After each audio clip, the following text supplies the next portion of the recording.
এবার বেনজিরের বিরুদ্ধে দুদকের ব্যারিস্টার সুমনের অভিযোগ। অনিয়ম, দুর্নীতি ও ক্ষমতার অপব্যবহার করে পুলিশের সাবেক মহাপরিদর্শক বেনজির আহমেদ ও তার পরিবারের সদস্যদের অবৈধ সম্পদ অর্জনের অভিযোগ অনুসন্ধান করে প্রয়োজনীয় আইনি ব্যবস্থা গ্রহণের জন্য দুর্নীতি দমন কমিশনে আবেদন করা হয়েছে ব্যারিস্টার সুমন।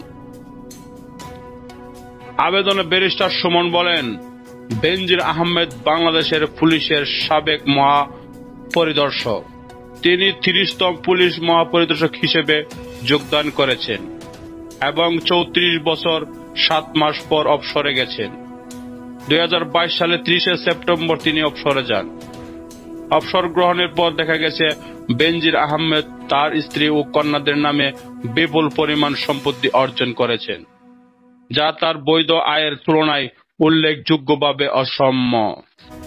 দৈনিক কালের কণ্ঠ গত 31 মার্চ বেনজিরের ঘরে আলাউদ্দিনের চেরাগ শিরোনামে একটি সংবাদ প্রকাশ করেন। প্রতিবেদনে বলা হয়েছে, সাবেক মহাপরিদর্শক, তার স্ত্রী জিশান মির্জা, বড় মেয়ে পারহিন রিস্তা বিনতে বেনজির এবং ছোট মেয়ে তাহসিন রাইসা বিনতে বেনজিরের নামে বিপুল পরিমাণ সম্পদ অর্জন করেছে। এর মধ্যে রয়েছে 6টি কোম্পানি, রাজধানীর উত্তরবিত্ত এলাকার দামি ফ্ল্যাট ও বাড়ি, বেস্ট হোল্ডিং এর share, 5 star hotel, le Meridien ঢাকার শেয়ার, গোপালগঞ্জের Sabana eco resort, saint Martin দ্বীপে 418 ডিসিলারের বিশাল জমি। এসব সম্পদের বেনজির তার স্ত্রী এবং কন্যাদের বৈধ আয়ের তুলনায় উল্লেখযোগ্যভাবে বেশি। বেনজির আহমেদ তার পদের অপব্যবহার করে তার বৈধ আয়ের সঙ্গে অসামঞ্জস্যপূর্ণ সম্পত্তি অর্জন করেছেন বলে বিশ্বাস করার যথেষ্ট কারণ রয়েছে। উপরোক্ত তথ্য ও পরিস্থিতিতে বেনজির আহমেদ এবং তার স্ত্রী ও 2 কন্যার বিরুদ্ধে বিপুল পরিমাণ অবৈধ সম্পদের তদন্ত করে প্রয়োজনীয় আইনি ব্যবস্থা গ্রহণের জন্য অনুরোধ করছি। বেনজির আহমেদের বিরুদ্ধে দুদকের আবেদন করার পর ব্যারিস্টার সুমন সাংবাদিকদের বলেন, সাবেক আইজিপি বেনজির আহমেদের বিরুদ্ধে হাজার কোটি টাকার সম্পদ অর্জনের অভিযোগ এসেছে। সে ব্যাপারে এখন পর্যন্ত কোনো ব্যবস্থা না নিতে দেখে দেশের নাগরিক হিসেবে আমি দুদকে এসেছি। দুদকে আবেদন করে এসবের অনুসন্ধান করতে বলেছি। সাবেক আইজিপির যদি এত সম্পদ থাকেন, তাহলে পুলিশ বাহিনীর মধ্যে যারা সৎ কর্মকর্তা রয়েছেন তারা খুব বেশি হতাশাগ্রস্ত হবেন। যারা সৎ আছেন তাদের উপর ব্যাপক প্রভাব পড়বে, আর যারা অসৎ আর তারা অর্থ কামানোর প্রতিযোগিতায় নামবেন। এই প্রতিযোগিতা যদি সত্যি হয়ে থাকলে অসৎ কর্মকর্তারা বলবেন, আমরা বেনজির হতে চাই। যদি দুদক এসব অভিযোগের তদন্ত করে আইনানুগ ব্যবস্থা না নেয়, তাহলে হাইকোর্টে যাব। ব্যারিস্টার সুমন বলেন, সাবেক আইজিপি বেনজির আহমেদের গত শনিবার নিজের ফেসবুকে একটি বক্তব্য দিয়েছেন। সেখানে তিনি কিছু স্বীকার করেছেন, কিছু অস্বীকার করেছেন। এখন আইজিপির 34 বছরের চাকরি জীবনে বেতন হয় প্রায় 2.25 কোটি টাকা, কিন্তু দেখা যাচ্ছে শত শত কোটি টাকার মালিকানা ওনার আছে, যা কাগজের হিসাবে এসেছে। আর বেহিসাবি যে কি আছে তা একমাত্র আল্লাহ ছাড়া আর কেউ জানে না। বেনজির আহমেদের স্ত্রী ও মেয়েদের আয়ের কোনো উপায় ছিল না। এরপরও 6টি কোম্পানি থেকে শুরু করে কোটি কোটি টাকার সম্পদ বানিয়েছে বেনজির।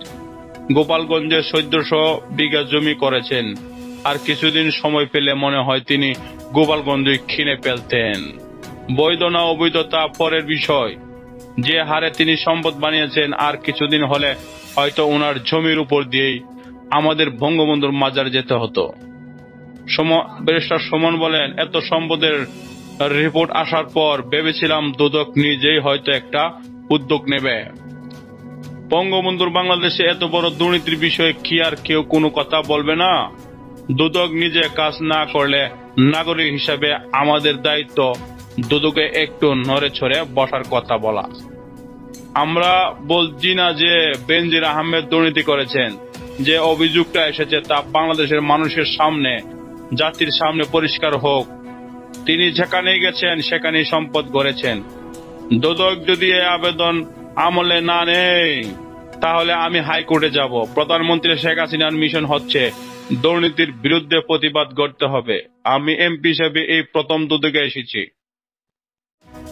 যেসব জায়গার দুর্নীতির বিষয়ে অন্যরা কথা বলবে না, আমার সাহস সামর্থ্য থাকলে আমি কথা বলবো।